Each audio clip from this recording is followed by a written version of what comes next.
ataukah ke neraka.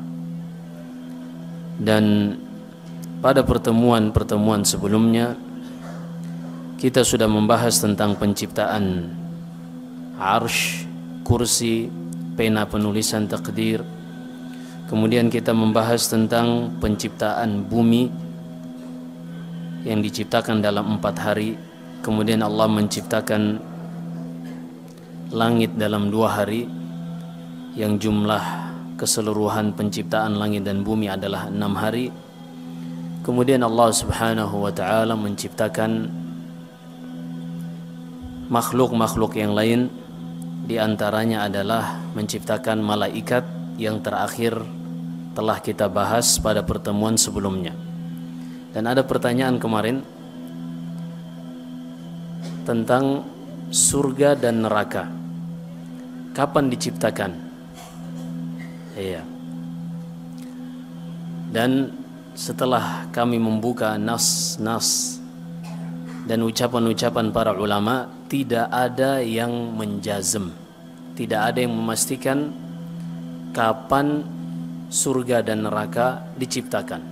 Hanya saja aqidah ahli sunnah wal jamaah di dalam kitab-kitab mereka bahwasanya surga dan neraka itu saat ini sudah ada.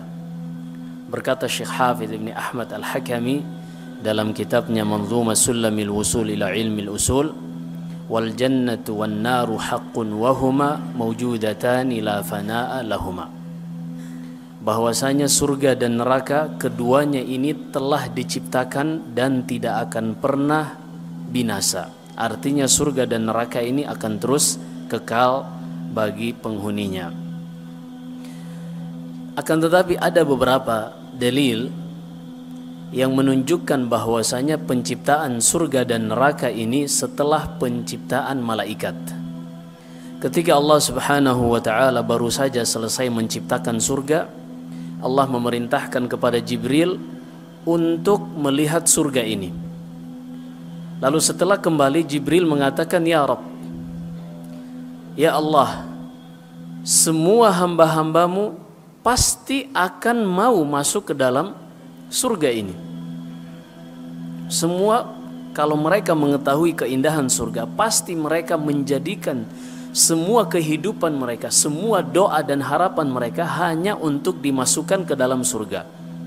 Kemudian huffatil jannatu bil makarih. Kemudian Allah subhanahu wa ta'ala menyelimuti surga tadi dengan hal-hal yang tidak disukai oleh tabiat manusia.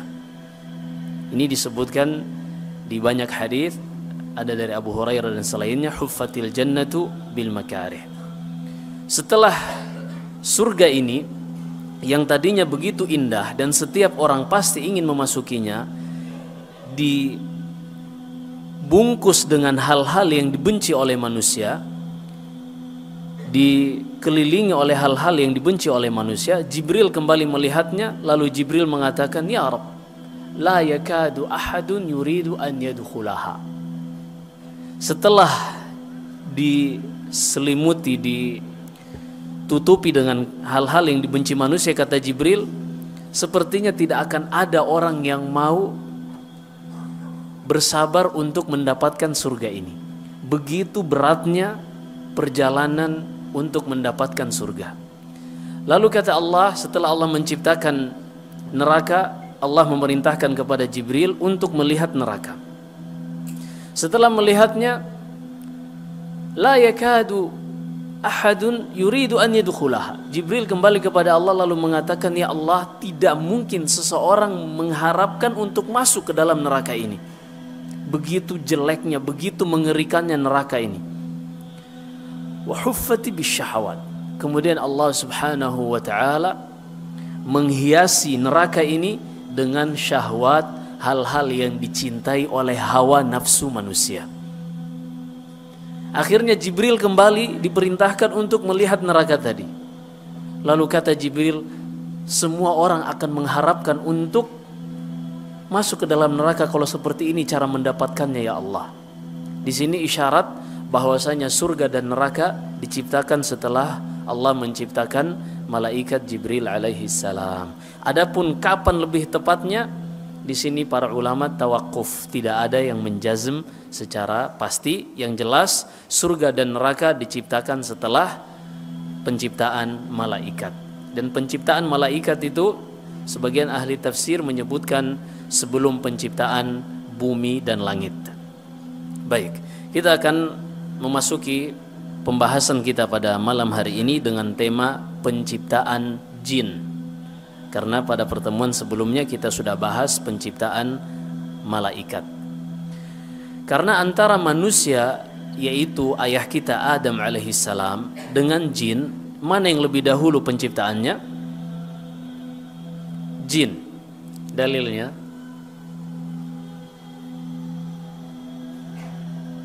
Allah berfirman, walaqad khalaqnal insana min salsalin min hama'in masnun wal janna khalaqnahu min qabl min naris samum. Dalam surat Al-Hijr Allah berfirman, sungguh kami telah menciptakan manusia dari tanah liat yang hitam. Wal jan, dan jin, yaitu iblis sebagai abul jin, nenek moyangnya jin, khalaqnahu min qabl min naris samum, telah kami ciptakan lebih dahulu dari api yang sangat panas. Dari api yang sangat panas. Sehingga di sini kita akan dahulukan penjelasan tentang penciptaan jin. Jin sebagaimana dalam hadis Aisyah di Sahih Muslim, Nabi sallallahu alaihi wasallam menjelaskan bahwasanya material penciptaan jin ini dari api. Kata Nabi sallallahu alaihi wasallam dalam hadis Aisyah di Sahih Muslim, khuliqatil malaikatu min nur wa khuliqatil jannu awil jin min nar wa khuliqa adamu mimma wusifa lakum. Allah menciptakan malaikat dari cahaya. Ini kita sudah bahas. Kemudian Allah menciptakan jin dari api. Dan Adam diciptakan dari sesuatu yang telah diberitakan kepada kalian, yaitu dari tanah. Pertanyaannya, apakah semua jin tercipta dari api?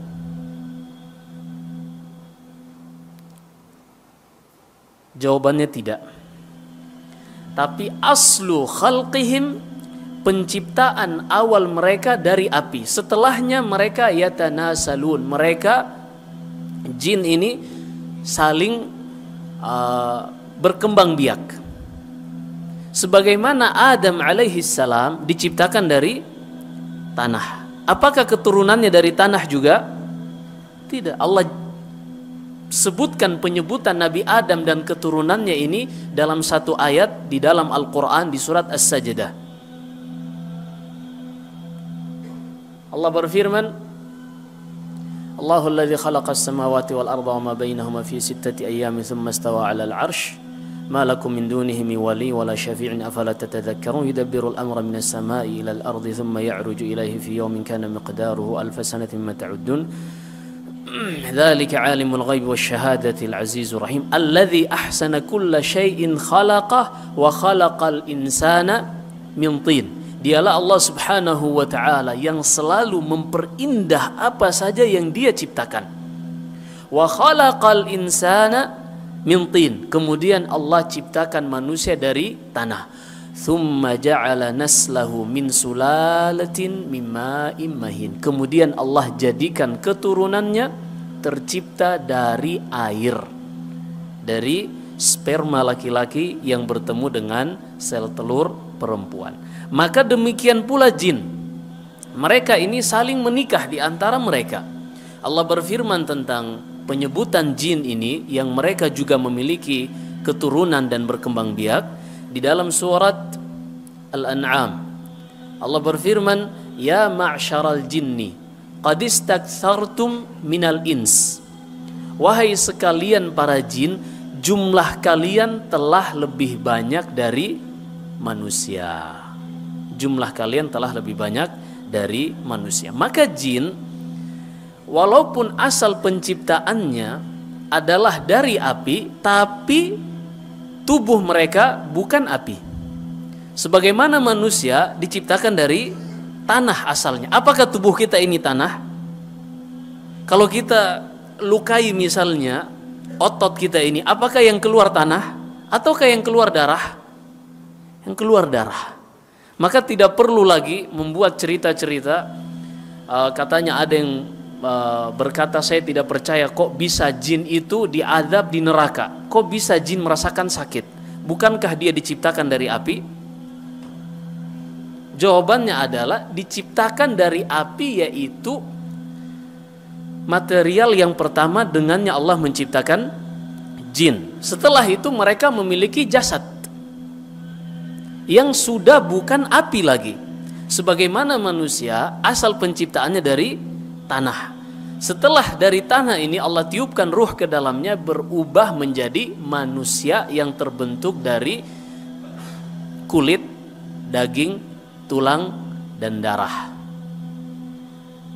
Maka manusia kalau digabungkan dengan tanah maka tidak akan menyatu karena sudah berbeda partikelnya. Demikian pula jin, wujud jin digabungkan dengan api tidak menyatu, sehingga jin ini akan merasakan sakit. Baik, kita akan bahas insyaallah ta'ala pada malam hari ini dari pertama kali Allah subhanahu wa ta'ala menciptakan jin. Kita sudah isyaratkan tadi ayatnya bahwasanya Allah ciptakan jin ini dari api, dari api yang paling panas, min naris samum, api yang paling panas.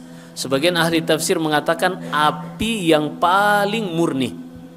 Dari situlah iblis diciptakan, karena iblis ini adalah nenek moyang dari jin, dan iblis sudah menghuni al-mala'ul a'la, sudah menghuni langit bersama para malaikat, beribadah kepada Allah subhanahu wa ta'ala sebelum diciptakan Adam alaihi salam. Ini Allah isyaratkan di banyak ayat di dalam Al-Quran, di antaranya di surat Al-Baqarah. Allah berfirman, wa idh qala rabbuka lil malaikati inni ja'ilun fil ardi khalifah qalu ataj'alu fiha man yufsidu fiha wa yasfiku ad-dima'a wa nahnu nusabbihu bihamdika wa nuqaddisu lak. Kemudian ayat-ayat seterusnya, lalu kata Allah, wa idh qulna lil malaikati isjudu li adam fasajadu illa iblis. Dan tatkala kami telah ciptakan Nabi Adam, kami perintahkan malaikat untuk bersujud kepada Adam. Semuanya bersujud, sebagaimana Allah sebutkan di dalam ayat lain di surat Al-Hijr, fasajadal malaikatu kulluhum ajma'un illa iblis. Atau di dalam surat Shad, semua malaikat yang diperintah bersujud tanpa terkecuali, kecuali iblis. Iblis enggan untuk bersujud. Lalu ada orang-orang liberal mengatakan berarti iblis tauhidnya lebih mantap daripada malaikat. Iya bukan? Karena malaikat bersujud kepada selain Allah, yaitu kepada Adam. Sementara iblis menolak untuk bersujud kepada selain Allah. Mana yang lebih mantap tauhidnya? Malaikat. Kau bisa? Baik. Di antara hikmah Allah subhanahu wa ta'ala menurunkan atau mengutus kepada setiap umat Rasul yang berbeda, Allah jadikan bagi setiap Rasul ini memiliki atau membawa satu kitab dari wahyu Allah subhanahu wa ta'ala. Tidak ada seorang Rasul pun yang diutus kepada umatnya melainkan dia membawa satu kitab. Allah sebutkan ini di surat Al-Hadid, laqad arsalna rusulana bil bayyinati wa anzalna ma'ahumul kitab wal mizan. Baik. Kemudian Allah sebutkan di dalam surat Al-Maidah, likullin ja'alna syir'atan wa minhaja. Setiap umat kami jadikan bagi mereka masing-masing memiliki tata cara beribadah yang sebagiannya berbeda dari sebagian yang lain. Maka syariat yang ada pada umat Islam saat ini belum tentu sama dengan syariat yang ada pada kaumnya Nabi Yusuf atau Nabi Musa, atau Nabi Isa, atau Nabi Ibrahim, atau nabi-nabi selainnya. Di antaranya syariat sujud. Karena Allah Subhanahu wa taala sebutkan di kisah Nabi Yusuf alaihi salam, di akhir-akhir kisahnya, Nabi Yusuf ini duduk di atas singgasana, kemudian saudaranya yang berjumlah 11 orang bersujud kepada Nabi Yusuf. Wa rafa'a abawayhi 'alal 'arsy wa kharru lahu sujada. Saudara-saudara Nabi Yusuf yang berjumlah 11 orang ini bersujud kepada Nabi Yusuf. Apakah Nabi Yusuf melakukan kesyirikan? Tidak. Pada umat-umat terdahulu mereka memiliki yang namanya syariat sujudut tahiyyah, sujud penghormatan. Karena sujud itu ada 2 jenis. Yang pertama sujud ibadah, sujud yang merupakan bentuk ibadah, perwujudan ibadah, pengagungan kepada yang disujudi. Yang kedua adalah sujud tahiyyah, sujud yang berupa penghormatan. Sebagaimana orang-orang Nasara ketika mereka menghormati orang lain, mereka mewujudkannya dengan mencuci kaki orang yang dihormati tersebut. Adapun umat-umat pada zamannya Nabi Yusuf, mereka untuk menghormati orang lain diwujudkan dalam bersujud. Maka ini namanya sujud tahiyyah, sujud penghormatan, bukan sujud pengagungan. Artinya mereka menyambut dan menghormati Nabi Yusuf, bukan berarti mereka beribadah kepada Nabi Yusuf alaihi salam. Maka sujud inilah yang dilakukan oleh malaikat kepada Adam alaihi salam. Karena tidak mungkin Allah Subhanahu wa taala memerintah kepada kesyirikan. Allah berfirman di dalam surat An-Nahl, "Innallaha ya'muru bil 'adli wal ihsani wa ita'i dzil qurba wa yanha 'anil fahsya' wal munkar." Mustahil pada hak Allah Subhanahu wa taala Allah memerintahkan untuk menyekutukan ia dengan selainnya. Padahal di banyak ayat Allah berfirman, "Wa'budullaha wa la tusyriku bihi syai'a." Beribadahlah kepada Allah dan jangan menyekutukan ia dengan sesuatu apapun. Dan tidak ada satu nabi atau rasul diutus melainkan tujuan dakwanya satu. Wa ma arsalna min qablika min rasulin illa nuhi ilaihi annahu la ilaha illa ana fa'budun. Di dalam surat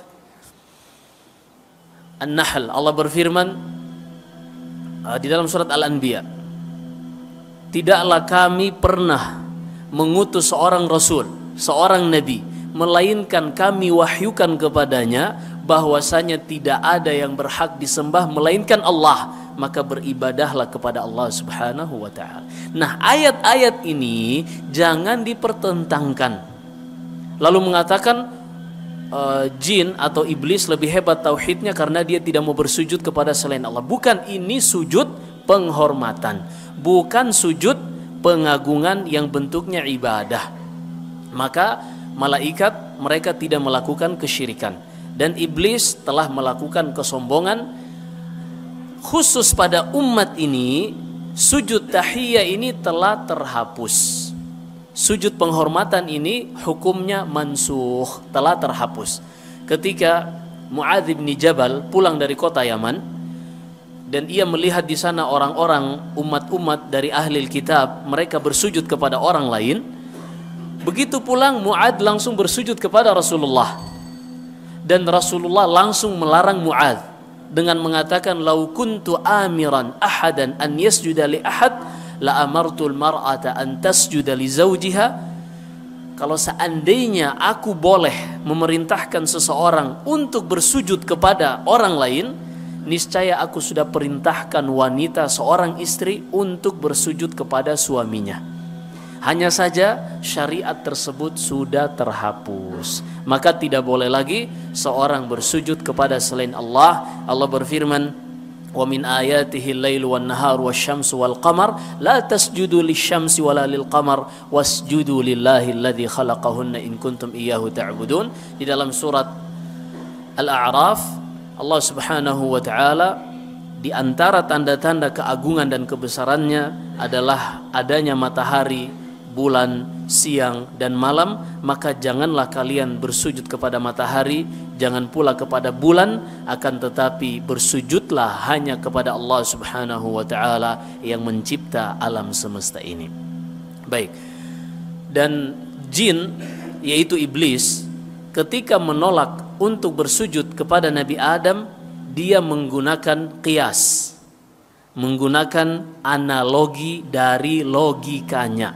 Ketika dia melihat partikel api lebih baik daripada tanah, lalu dia ketika diperintahkan sujud, Allah sebutkan di surat Al-A'raf, qala ma mana'aka alla tasjuda id amartuk. Wahai iblis, apa yang menghalangi engkau untuk bersujud ketika aku perintahkan engkau? Dia mengatakan, qala lam akun li asjuda li basharin khalaqtahu qala ana khairun min khalaqtani min narin wa khalaqtahu min tin. Ya Allah, tidak mungkin aku bersujud kepadanya. Aku lebih baik daripada dia. Engkau menciptakan aku dari api dan engkau menciptakan Adam dari tanah. Menurut iblis, api lebih bersih, lebih suci dari tanah, sehingga tidak pantas yang materialnya lebih, partikelnya lebih suci untuk bersujud kepada yang lebih rendah. Ini menurut iblis.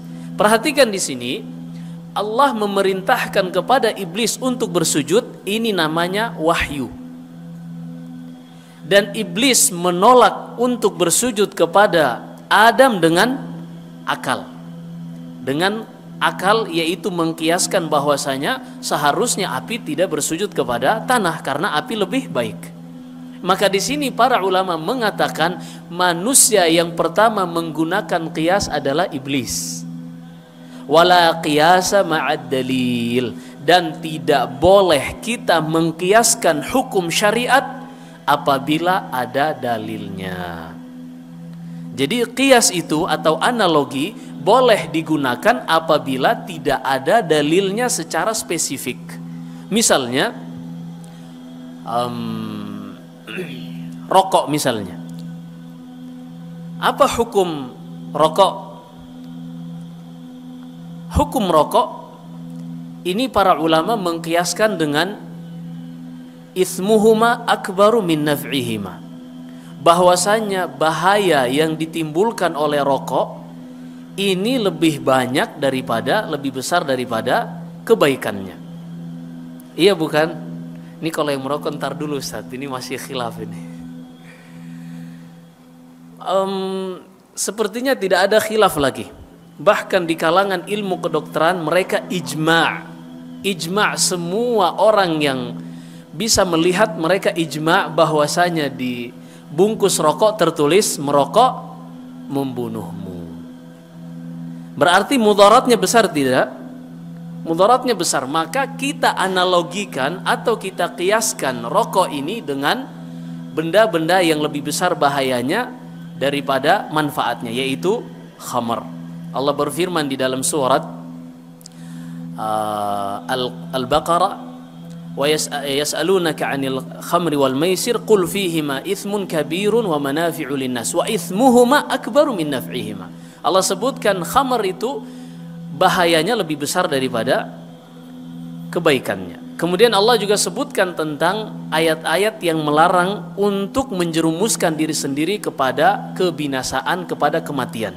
Allah berfirman di dalam surat Al-Baqarah, wala tulqu biaidikum ila tahlukah. Janganlah kalian menjerumuskan diri kalian kepada kebinasaan. Orang yang merokok, bukankah dia sedang menjerumuskan dirinya kepada kebinasaan? Dia sedang menghitung waktu kapan ginjalnya rusak. Dia sedang menghitung waktu kapan jantungnya bermasalah.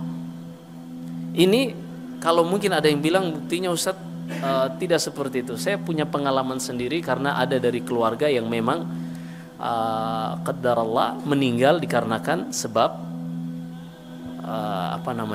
benda yang cuma 7 cm ini. Allahul musta'an. Baik. Perhatikan di sini, maka tidak boleh mendahulukan akal kemudian mengakhirkan atau meninggalkan wahyu. Wahyu ini justru sebagaimana yang kita pernah ungkap, akal itu ada dua jenis. Iya bukan?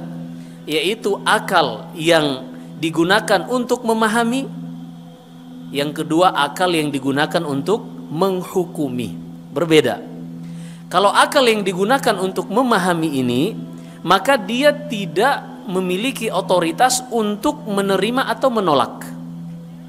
Tapi dia hanya seputar sejauh mana pemahamannya dengan dalil ini. Adapun ayat yang akal yang biasanya digunakan untuk menghukumi, dia inilah yang mengatakan jilbab sudah tidak relevan dengan zaman ini, maka tolak. Ini sudah tidak relevan, maka ini tolak. Ini akal yang menghukumi, dan ini akalnya iblis. Adapun akal para malaikat, ketika Allah perintahkan mereka untuk bersujud, ini wahyu, maka mereka bersujud. Tapi mereka bertanya tentang hikmahnya. Allah berfirman tatkala memberitakan akan menciptakan manusia, kata iblis, qalu ataj'alu fiha may yufsidu fiha wa yasfiku ad-dima wa nahnu nusabbihu bihamdika wa nuqaddisu lak. Ya Allah, apakah engkau akan mencipta makhluk yang akan kembali melakukan pengerusakan di muka bumi sementara kami terus bertasbih mensucikan engkau? Di sini malaikat ingin mengetahui apa hikmahnya untuk memahami wahyu Allah tadi, bukan untuk menghukumi sehingga menolak wahyu dari Allah Subhanahu wa taala. Ini dipahami, iblis menggunakan akal untuk menghukumi, adapun malaikat menggunakan akal untuk memahami. Buktinya setelah itu Allah sebutkan, setelah Allah ajarkan kepada Nabi Adam nama-nama, disinilah malaikat mengatakan, qalu la ilma lana illa ma 'allamtana innaka antal alimul hakim. Perhatikan dua nama Allah yang menutup ayat ini, Al-Alim, Al-Hakim. Wahai Allah, sungguh tidak ada ilmu yang kami miliki kecuali apa yang engkau ajarkan kepada kami, dan sesungguhnya engkaulah Al-Alim yang maha mengetahui segala sesuatu, Al-Hakim yang maha memiliki hikmah dari setiap apa yang ia lakukan. Maka di sini malaikat ingin bertanya, ingin memahami, menggunakan akal untuk memahami. Adapun iblis menggunakan akal untuk menghakimi atau memvonis. Baik. Ketika Allah Subhanahu wa taala menciptakan jin ini, ada sekelompok jin, mereka ditempatkan di bumi. Ada sekelompok jin ditempatkan di bumi sebagaimana yang disebutkan banyak ahli tafsir, di antaranya Ibnu Katsir, dan beliau menisbatkannya kepada Al-Imam Ibnu Jarir At-Tabari. Sekelompok jin ini yang ditempatkan di muka bumi, mereka melakukan pengerusakan dengan pembunuhan dan pertumpahan darah, sehingga mereka dikirimkan malaikat untuk diusir. Dan di antara malaikat yang dikirim bersama iblis. Sebagian ahli tafsir dari kalangan tabi'in mengatakan iblis ini nama aslinya adalah Azazil. Nama aslinya adalah Azazil. Ada kunyahnya. Ada kunyahnya disebutkan sebagai ahli ahli tafsir, entah itu diambil dari cerita-cerita Bani Israel, tapi tidak ada dalil yang sahih yang menyebutkan tentang nama Azazil dan kunyanya Abu Kardus. Iya, ini nama kunya iblis. Baik.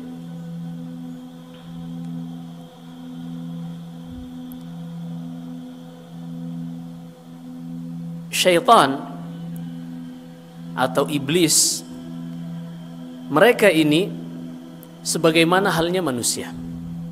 Mereka makan, mereka minum, mereka juga menikah, berkembang biak sebagaimana halnya manusia.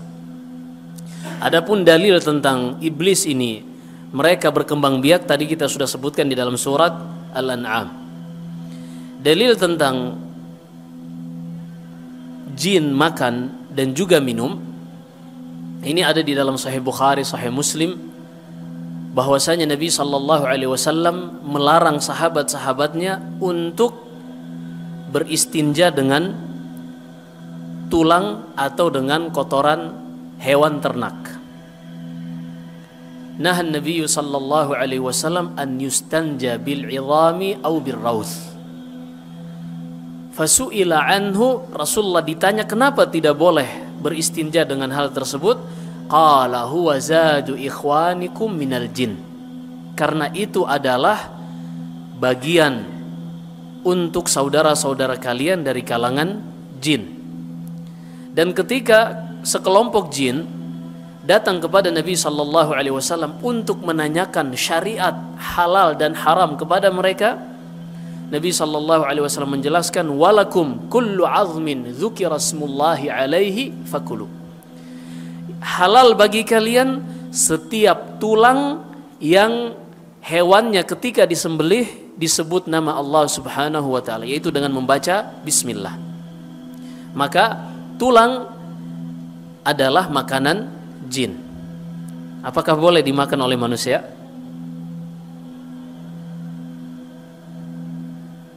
Boleh. Karena Allah Subhanahu wa taala membolehkan hewan-hewan yang dihalalkan tanpa terkecuali. Tanpa terkecuali. Yang dilarang terhadap tulang ini adalah sebagaimana yang disebutkan dalam Sahih Bukhari dan Sahih Muslim, an yustanjabih, untuk dijadikan sebagai alat dalam beristinja. Karena zaman dahulu belum, apalagi di Jazirah Arab itu air sangat sedikit. Apalagi di musim panas, mereka ketika beristinja habis buang air besar, mereka membasuh kotoran itu dengan batu, namanya istijmar. Minimal dengan 3 batu.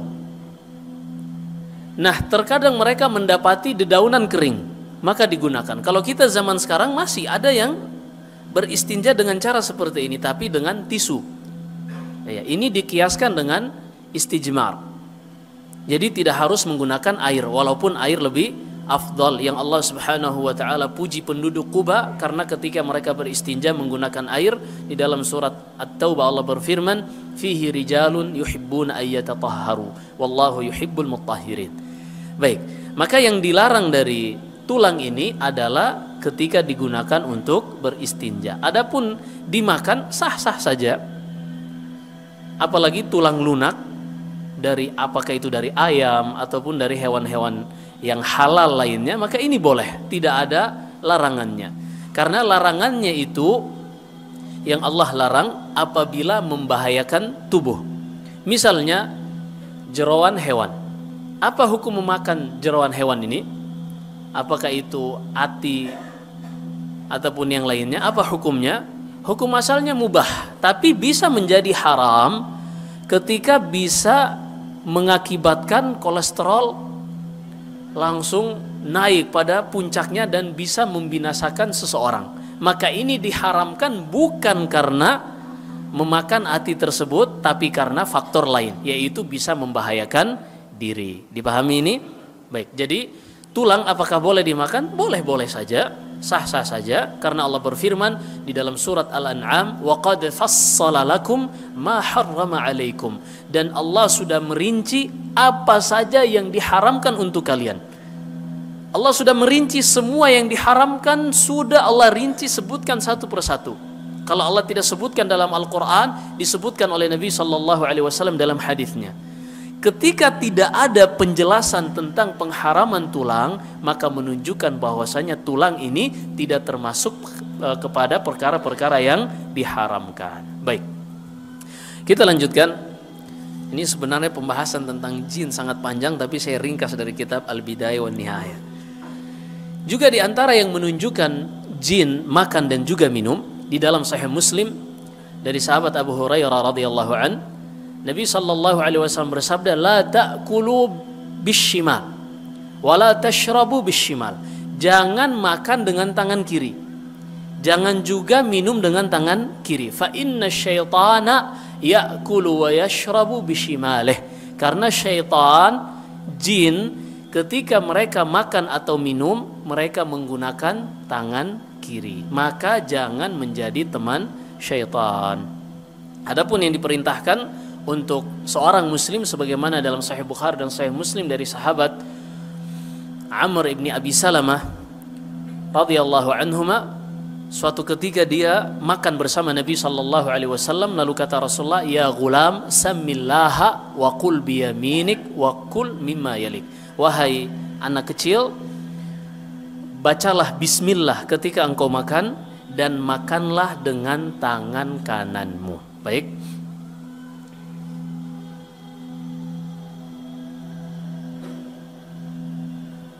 Baik. Di mana jin ini berada?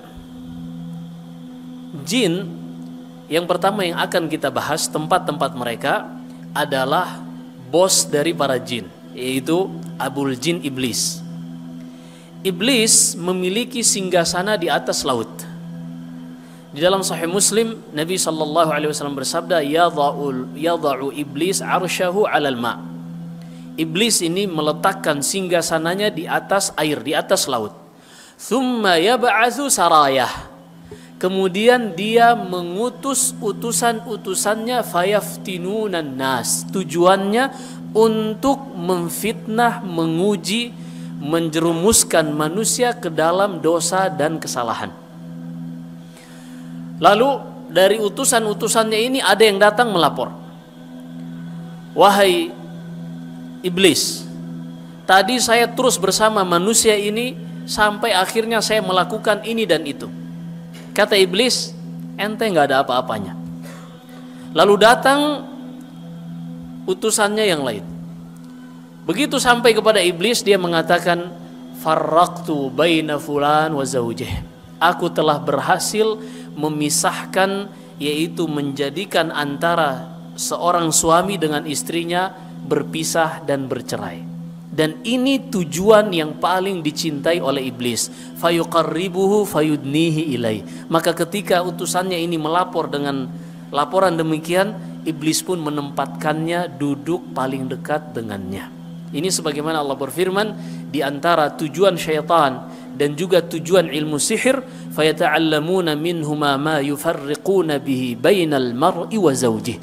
Di antara tujuan utama sihir, perdukunan, dan ini semua ilmu dari iblis adalah untuk memisahkan antara seorang suami dengan istrinya. Maka berhati-hati ketika ada hal-hal yang menuju kepada percekcokan suami dan istri. Baik. Adapun jin-jin dari keturunan iblis ini, mereka berada di berbagai tempat. Yang pertama di dalam al-hujur, di dalam lubang. Dan Nabi sallallahu alaihi wasallam naha an yubala fil juhur. Nabi sallallahu alaihi wasallam melarang untuk seorang buang air di lubang. Tentunya lubang yang dimaksud di sini adalah lubang yang terbentuk bukan karena campur tangan manusia, seperti misalnya kloset atau tempat-tempat untuk buang air lainnya yang memang dibuat oleh manusia. Ini tidak termasuk. Yang dimaksud adalah lubang yang dibuat oleh binatang-binatang atau serangga, seperti lubang ular dan lubang tikus misalnya, tikus tanah. Ini tidak boleh. Al-Imam Nawawi di dalam syarah Sahih Muslim menyebutkan dua hikmah. Hikmah yang pertama, larangan untuk tidak buang air di tempat yang lubang ini. Yang pertama, dikhawatirkan lubang tersebut adalah lubang hewan yang berbisa, sehingga misalnya dia lagi pipis, nanti dia tersengat sesuatu yang dia akan mengalami penyesalan yang sangat panjang dalam kehidupannya. Ini hikmah yang pertama, karena ini aset yang paling penting baginya. Kemudian hikmah yang kedua itu tadi adalah tempat jin. Dan kalau jin sudah terzalimi, maka orang yang terzalimi dia boleh membalas sesuai dengan kezaliman yang diberikan kepadanya. Baik.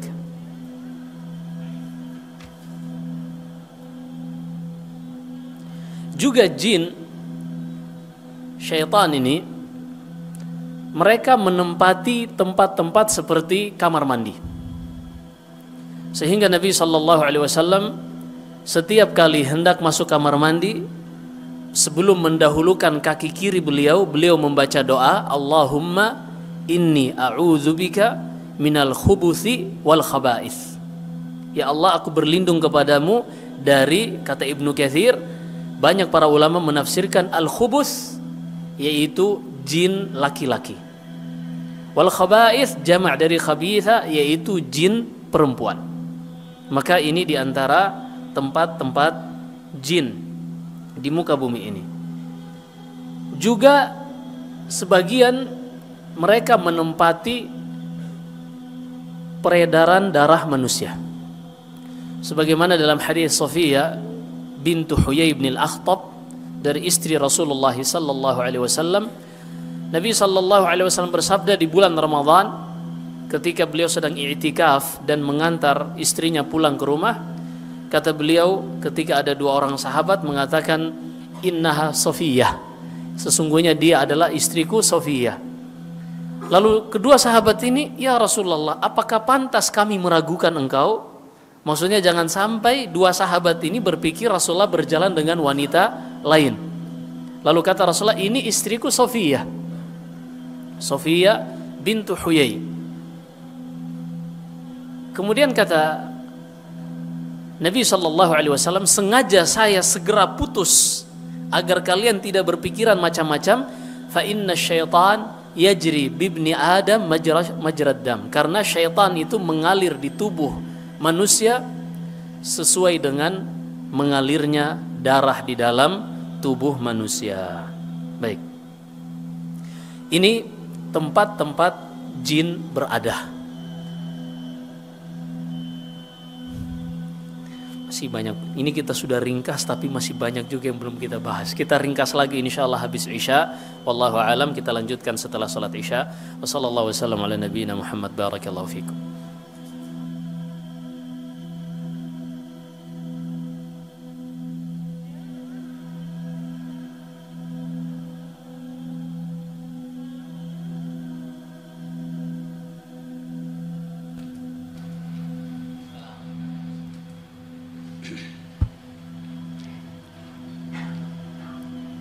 Allah